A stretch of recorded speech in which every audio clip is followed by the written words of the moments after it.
और welcome to our YouTube channel Surjeet space. तो guys आज की इस वीडियो में हम डिस्कस करेंगे आज के इम्पॉर्टेंट न्यूज़ अपडेट्स को, और इसके साथ साथ ये जो अपडेट्स हैं वो आपको काफ़ी इन्फॉर्मेशन भी प्रोवाइड करेंगे। और इसमें बहुत सारे ऐसे अपडेट्स हैं जो कि जॉब्स के रिगार्डिंग ही हैं, तो जिसके बारे में जानना हमें बेहद ज़रूरी है। आप चैनल पर नए हो तो चैनल को ज़रूर सब्सक्राइब कर लेना, क्योंकि बहुत सारे लोग जो हैं वो वीडियो तो देखते हैं लेकिन चैनल को सब्सक्राइब नहीं करते हैं। तो ज़रूर आप चैनल को भी सब्सक्राइब कर लें और बेल आइकन को भी हिट कर दें। तो चलिए इस वीडियो को करते हैं शुरू।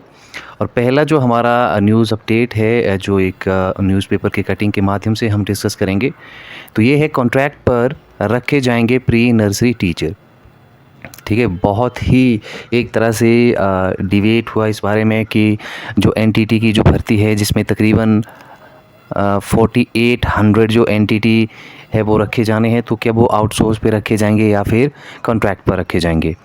ठीक है, देखो दो बातें बिल्कुल यहाँ से क्लियर होनी चाहिए कि यदि जो एनटीटी की जो भर्ती है उसको यदि कॉन्ट्रैक्ट बेसिस पे या कॉन्ट्रैक्ट पे जो है वो एनटीटी को रखा जाता है, तो ये भर्ती में काफ़ी समय लग सकता है, क्योंकि उसके बाद फिर एग्ज़ाम भी कंडक्ट करना पड़ेगा और विद इन 2 and 2.5 मंथ्स में जो है वो कोड ऑफ कंडक्ट भी लग जाएगा। तो सरकार के लिए बहुत चैलेंजिंग हो जाएगा और कॉन्ट्रैक्ट पे रखा जाना भी चाहिए उनको, क्योंकि आउटसोर्स पे रखेंगे तो फिर वो बात नहीं बनेगी। ठीक है, और जितने भी एनटीटी के ट्रेनीज़ है वो भी यही चाहते हैं कि कॉन्ट्रैक्ट पर ही रखे जाएं एनटीटी के जितने भी टीचर्स हैं।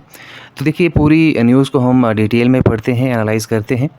मुख्यमंत्री जयराम ठाकुर के निर्देश पर शिक्षा सचिव ने एनटीटी भर्ती पर की है बैठक। ठीक है, और पिछले कैबिनेट मीटिंग में ही जो एनटीटी है इसको डिस्कस किया जाना था, लेकिन कुछ एक कारणों की वजह से वो पिछले जो कैबिनेट मीटिंग में इस एनटीटी वाले मैटर को डिस्कस नहीं किया गया था। ठीक है, लेकिन आने वाला जो 10 ऑफ अगस्त का जो एक कैबिनेट मीटिंग होने वाला है, उसमें जो है वो एनटीटी के बारे में भी डिस्कशन जो है वो किया जाएगा। एनटीटी का जो एक्सपेक्टेड एक ड्राफ्ट जो है वो तैयार किया जा रहा है, और उसमें जो है ये सारी बातें जो हैं वो डिस्कस की जाएंगी। हिमाचल में प्री नर्सरी टीचर के करीब 4800 पद भरे जाने हैं, और इसको लेकर जो है वो शिक्षा सचिव मनीष गर्ग ने एलिमेंट्री शिक्षा विभाग के साथ शुक्रवार को एक मीटिंग की है, और इस मीटिंग के बाद विभाग के भर्ती नियमों पर एक ड्राफ्ट जो है वो मांगा गया है, जो कल तक जो है वो सबमिट हो जाएगा। और शिक्षा सचिव ने भर्ती एनसीटीई के वर्तमान प्रावधानों के तहत करने को कहा है, इसलिए इसमें आउटसोर्स की बजाय अनुबंध पर भर्तियां हो सकती हैं। यानी कैबिनेट के सामने रखे जाने वाले ड्राफ्ट में यह जो एक तरह से सिफारिश है वो की जा सकती है कि इन भर्तियों को कॉन्ट्रैक्ट के आधार पर किया जाए।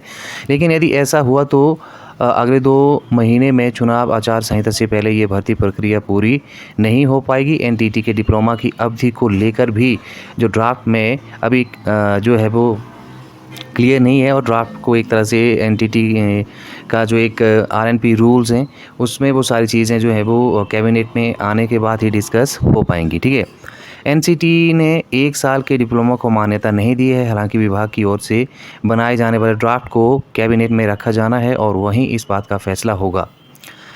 राष्ट्रीय शिक्षा नीति के प्रावधानों के अनुसार राज्य सरकार एनटीटी, डीसीई और डीएलएड के अलावा आंगनवाड़ी को भी इस भर्ती में कोटा देना चाहती है। ठीक है, तो बहुत सारे जो कैंडिडेट्स हैं वो ये सवाल पूछते रहते हैं कि कौन कौन से इसके लिए जो है वो एलिजिबल हैं। तो यहाँ से आपको पता है कि डीसीई मैंने पहले ही आपको बताया, ये भी इसको भी सरकार जो है वो एक तरह से भर्ती में एलिजिबल करने के बारे में सोच रहा है। ठीक है, और डीएलएड के बारे में भी यहाँ पे बात की जा रही है। ठीक है, डीएलएड और बाकी एनटीटी तो है ही है। इसके अलावा यदि हम बात करें तो आंगनवाड़ी वर्कर्स, ठीक है, तो ये सारे जो है इसमें पार्टिसिपेट जो हैं वो कर सकते हैं। लेकिन मेन चीज़ होगी कि ड्राफ्ट में किस तरह से कैबिनेट में क्या क्या डिस्कशन किया जाता है, क्या आरएनपी रूल्स फ्रेम किए जाते हैं, उसके बाद ही ये सारी चीज़ें जो है वो तय हो पाएंगी कि डीसीई, डीएलएड और आंगनवाड़ी वर्कर्स और एनटीटी में किस तरह से ये जो है डिवीज़न ऑफ वैकेंसीज़ किया जाएगा। ठीक है, तो ये काफ़ी इम्पॉर्टेंट होगा। अब देखिए डीएलएड वालों को क्या एग्जैक्टली यहाँ पे कंसीडर किया जाता है या फिर नहीं, ये भी देखने वाली यहाँ से बात होगी। इसके अनुसार यदि हम बात करें तो एनसीटीई के नियमों के अनुसार अगर विभाग में संशोधित एक तरह से जो ड्राफ्ट मांगा है, तो इसमें ये भी देखने वाली चीज़ होगी कि एनसीटीई की गाइडलाइंस के अनुसार जो है वो आपका डिप्लोमा वो 2 साल का होना चाहिए। ठीक है।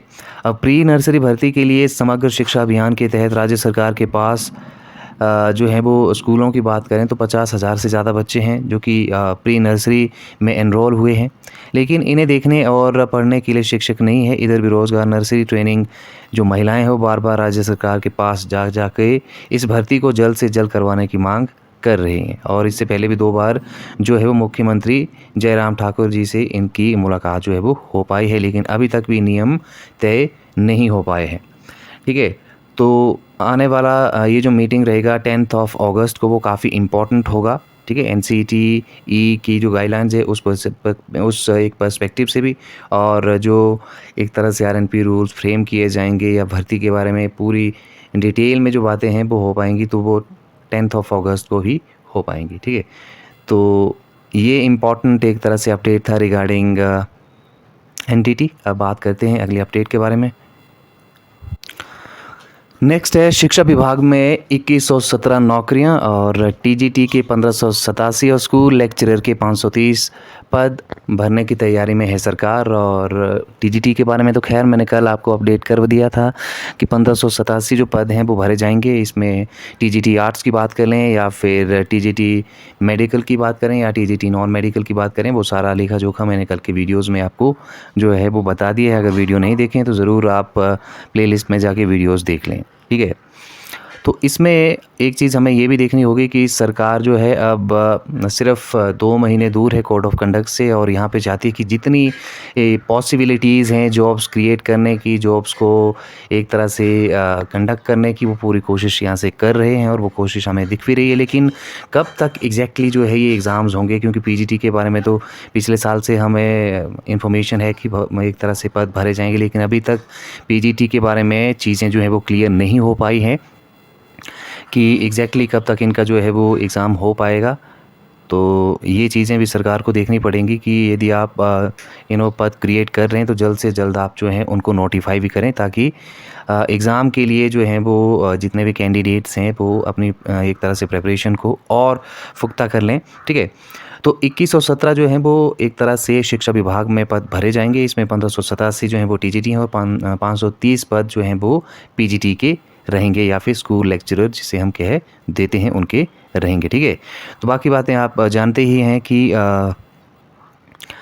इसमें जो है वो TGT आर्ट्स के 744 हैं और इसके अलावा 500 प्लस आपके जो हैं वो TGT नॉन मेडिकल के हैं, और इसके अलावा और भी हैं इसमें TGT मेडिकल, वो सारे मैंने आपको बताए हुए हैं, वीडियो में आप देख लेना। ठीक है, 530 जो पद हैं वो स्कूल लेक्चरर के जो हैं वो भरे जाने हैं। ठीक है, और इसकी जो एक तरह की अप्रूवल की जो फाइल है वो वित्त विभाग को जो है वो भेज दी गई है। ठीक है, तो अब जो है यहाँ से 1587 पदों के लिए जो है वो सरकार से एक तरह से मंजूरी जो है वो मांगी गई है। ठीक है, तो ये है एक इम्पॉर्टेंट अपडेट शिक्षा विभाग में, जो कि 2117 पद जो हैं वो TGT और PGT के भरे जा रहे हैं। नेक्स्ट है 300 डॉक्टरों की भर्ती प्रक्रिया जो है वो शुरू। कैबिनेट में फैसले के बाद नेरचौक मेडिकल यूनिवर्सिटी ने जो है वो आवेदन मांगे हैं, और कैबिनेट में हुए फैसले के बाद जो है राज्य MBBS डॉक्टरों के 300 पद भरने के लिए जो है वो भर्ती प्रक्रिया शुरू हो गई है। और पहली बार वॉक इन इंटरव्यू में रिटन एग्ज़ाम करवाया जा रहा है, और ये परीक्षा अटल मेडिकल यूनिवर्सिटी नेरचौक में दी गई है। और यहीं पे Nerchowk medical and research university ने इन पदों के लिए आवेदन करने का जो शेड्यूल है वो जारी कर दिया है। वॉक इन इंटरव्यू में आरक्षण रोस्टर के झगड़े को भी इस भर्ती में ध्यान में रखा गया है, और कुल 300 पदों में से 120 जो अनारक्षित पद होंगे, और जबकि बाकी जो हैं वो आरक्षण रोस्टर के हिसाब से जो हैं वो बांटे जाएंगे। ठीक है, तो ये भी काफ़ी इम्पॉर्टेंट है। MBBS डॉक्टर्स के जो हैं वो 300 पद यहाँ से भरे जाएंगे। ठीक है, तो गाइस आज की इस वीडियो में इतना ही। Thank you very much, thanks for watching and take care.